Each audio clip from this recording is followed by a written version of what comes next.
ఇచ్చి ప్రాణము, అందుకే తన ప్రాణాన్ని సైతం నీకోసం అప్పగించాడు. ఆమేన్, హల్లెలూయా. నువ్వు యేసు స్వామిని నమ్మినావు నమ్మలో తెలియదు. యేసు స్వామి నిన్ను నమ్మి నువ్వు ఒకరు రక్షించబడతావు. నీ ఆల్రెడీ నీకోసం ప్రాణం పెట్టి రెడీగా చూస్తా ఉన్నాడు. నా బిడ్డ నా దగ్గరకు వస్తుందని. ఆమేన్. నా కుమారుడు నా దగ్గరకు వస్తా, నిన్ను నమ్మాడు.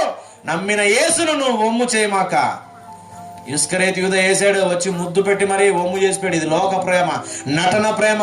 యూదా డబ్బుకు ఆశపడి ముద్దు పెట్టి నటన ప్రేమ చూపించిపోయాడు. యేసును అప్పగించి. ఈరోజు లోకంలో దొరికేది నటన ప్రేమ. మన దగ్గర అన్ని ఉన్నప్పుడు వస్తారు. అర్థమవుతుందండి? యవనస్తులారా, అన్ని ఉన్నప్పుడే అందరూ వస్తారండి. ఏమి లేనప్పుడు ఎవరు నటన ప్రేమ చూపించి వాడుకొని వదిలేసిపోతారు. యవనస్తులైన పురుషులు కానీ స్త్రీలు కానీ అర్థం చేసుకోవాలి.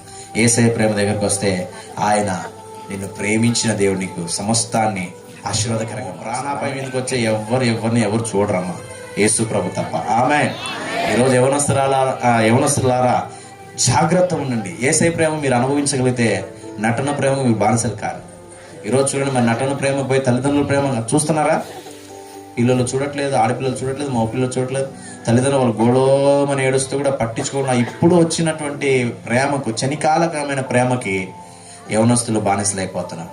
పిల్లప్పటి నుండి పెంచి పెద్ద చేసి ఆలా పాలన అన్ని చూసి పెద్దదాన్ని చేస్తే కదా, పెద్దోన్ని చేస్తే వాళ్ళని కాళ్ళతో దనిపోతున్నారు. ఒకరోజు వీళ్ళకి బుద్ధి వస్తుంది. ఎప్పుడు వస్తుంది మీరే చెప్పండి.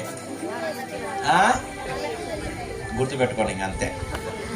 మీరు తల్లిదండ్రులు అయినప్పుడు, మీ పిల్లలు చేసినప్పుడు, అప్పుడు నీ తల్లిదండ్రులు పడిన బాధ. ఎందుకంటే మనిషి ఏం విత్తుతాడో అర్థమైపోయింది కదా.